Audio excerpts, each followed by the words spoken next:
একদিন সকালে ঘুম থেকে উঠে হাল্ক দেখল তার প্রিয় সবুজ প্যান্টটা এখনো শুকোয়নি।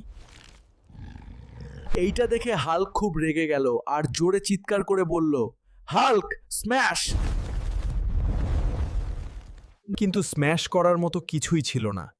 তাই হাল্ক সিদ্ধান্ত নিল নতুন প্যান্ট কিনবে।